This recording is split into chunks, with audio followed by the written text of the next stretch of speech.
Boris cortó la conexión y asió su pelo tieso con sus manos.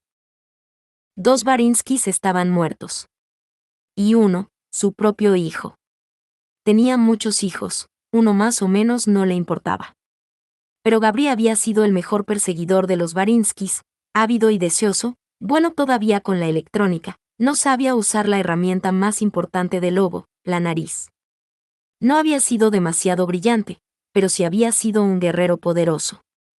Sin embargo, ¿para qué necesitaba el chico esos conocimientos? Los hijos del decrépito Constantine no podrían derrotar a un verdadero Barinsky. Sin embargo, de algún modo el hijo de Constantine había derrotado a Gabri, dejando su cuerpo para ser encontrado por la policía.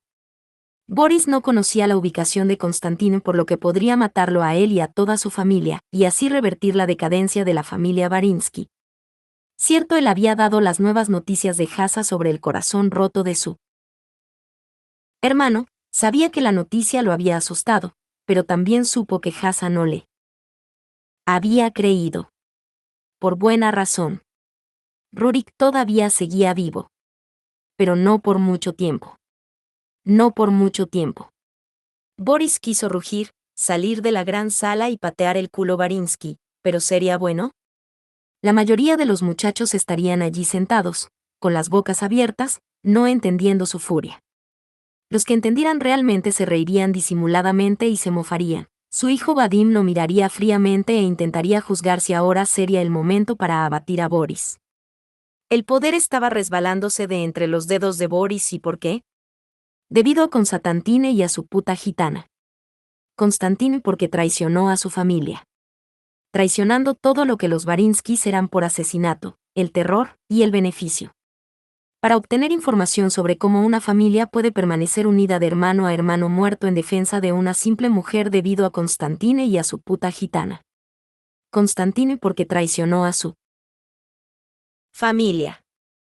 Traicionando todo lo que la Barinskis era por asesinato, el terror y el beneficio. Pero ¿cómo podría una familia permanecer unida cuando un hermano mató al hermano en defensa de una mera mujer? En aras del amor.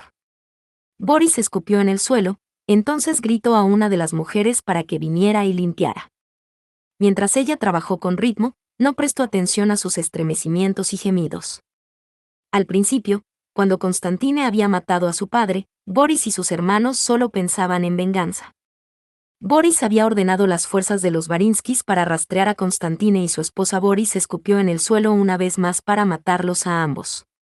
Matarlos horriblemente, despacio y dolorosamente. Pero Constantine era demasiado inteligente para ellos. La pareja había desaparecido de la faz de la tierra. Eso le había llegado a preocupar. Los hermanos y sobrinos habían indicado que Boris les había fallado. Había tenido que hacer valer su posición dominante a través de la traición y la lucha. Hace 35 años, su mente y reflejos habían sido diestros y rápidos, y en un plazo de 1 año había estado firmemente al mando.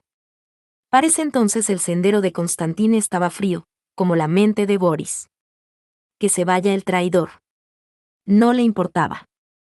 Lo que le importaba era poner en movimiento a los Barinkis en el mundo moderno. Los faxes, las computadoras, los dispositivos de rastreo a los antiguos líderes no les gustaban, y a los hombres y ancianos que no cambian fácilmente, pero Boris era joven. Tuvo la oportunidad de rehacer la familia en una sociedad moderna con los arcillos de terror que abarca el mundo entero. Incluso ahora, Boris pensó que era un buen plan. Salvo que poco a poco se hizo evidente que el diablo está disgustado. El acuerdo fue revelado. En primer lugar, un hijo nació con una cojera. Entonces a otro le faltaba un dedo. A continuación, un convertido, y que no era un lobo, o un águila, o un tigre. Era un hurón, un roedor pequeño, furtivo, y repugnante con dientes afilados y los ojos parecidos a abalorios. Nunca en 1000 años había ocurrido tal cambio. Boris lo mató, claro, antes de que cualquiera lo supiera. Pero era solo en comienzo. Durante los siguientes 5 años, otros hijos se volvieron serpientes, comadrejas depredadores, sí, pero no nobles. Ellos hicieron que se estremeciera de repulsión. No todos los niños que nacieron eran bestias menores. Sin embargo, con el tiempo, algunos de ellos, una vez que ha cambiado, nunca ha cambiado bastante la espalda. Peor aún, por primera vez, los estragos del tiempo golpearon a los Barinskis. Los dientes de los muchachos se pudrieron. Los dedos de los hombres viejos crecieron tiesos. Tío Iván se sentaba en una esquina, ciego, con una película blanca sobre sus ojos, y esa era la cosa más asustadiza de todos. Pero el tío Iván veía cosas que nadie más podría ver. El año pasado, en los muertos del invierno, le había dicho cosas a Boris. Los dedos viejos y torcidos de Iván garabatearon para agarrar el frente de la camisa de Boris. Con fuerza sorprendente, tiró del cierre, y con respiración que olía a putrefacción, voz profunda, y al contrario de sí mismo, susurró. Por 1000 años, el pacto con él me ha mantenido firme. Pero ahora, Boris Barinsky, está fallando. Cada día el infierno de fuego se acerca, en cuanto Constantine y sus cachorros sigan en esta tierra. Elimínalos, y guarda el pacto. Falla, y yo atormentaré tu alma por toda la eternidad. Los ojos de Iván brillaron, no rojo, como un verdadero Barinsky, sino azul como el carbón.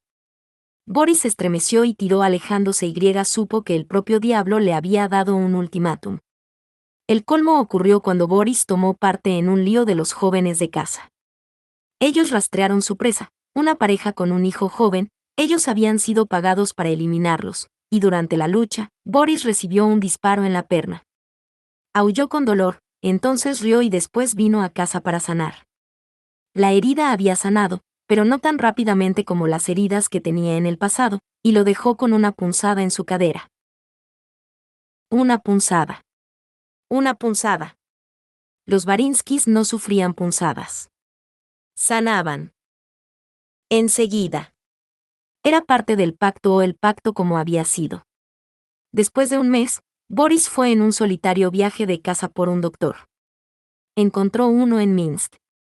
Un joven médico cansado, obviamente nunca había oído hablar de los Barinskis, o no creyó, o no prestó atención, porque tomó una radiografía y lacónicamente le dijo a Boris que tenía artritis. Artritis. Él, Boris Barinsky, líder de los Barinskis, tenía artritis. Su abuelo había vivido hasta los 127.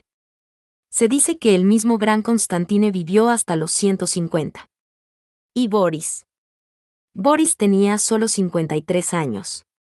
Había matado al doctor, por supuesto, y su único placer fue ver al hombre con su inútil lucha, viendo su ojo sobresaltarse y sus mejillas volverse púrpuras, luego negras, y la luz de la vida se desvaneció, estúpida cara.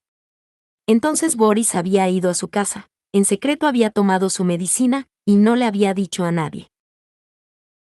Pero siempre Vadim lo miraba, y sus ojos ardían con malicia. ¿El muchacho sabía? ¿Cómo? Era imposible que hubiera seguido a Boris. Oh sí.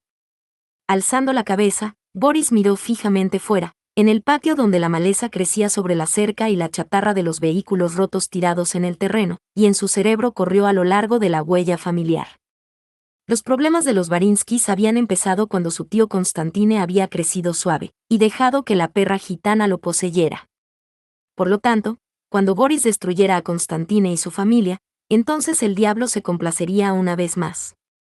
Entonces los hijos se volverían a ser como antes completamente crueles y nobles. Entonces Boris estaría bien sin las punzadas de edad que pronosticaban su caída. Y Vadim daría un paso atrás en los problemas, con mirada baja y aire respetuoso. Sí, eso era lo que pasaría. Y ahora sabía cómo sacar a Constantine de su escondite. Recogiendo el teléfono, hizo una llamada al Barinsky apostado en Napa Valley. En su oficina, Hasa está sentado en su banco de pesas, trabajando en sus bíceps y otra vez hasta que su mente se despejara de la ira y pudiera pensar una vez más. Ann tenía razón. Hasa había cogido a Boris con la guardia baja. Pero Boris también había cogido a Hasa con la guardia baja. En su pesado acento, había dicho, pues, he escuchado que tu hermano ha desaparecido de Escocia. Quizás se haya encontrado con un accidente, ¿eh? Tan peligrosa, esa excavación arqueológica, Y tan infortunado cuando las malas cosas pasan. Claro, si nosotros encontramos su cuerpo, lo enviaremos a tu casa. Después de todo, es uno de tus parientes. Hassan no lo creyó. Ellos no habían tenido noticias de Rurik desde la explosión, pero su hermano no era fácil de matar. Sin embargo, el hecho de que los Barinskis estuvieran rastreando las actividades de Rurik significaba que ellos se habían introducido a su manera en los secretos de los Wilder, más de lo que Hassan entendía.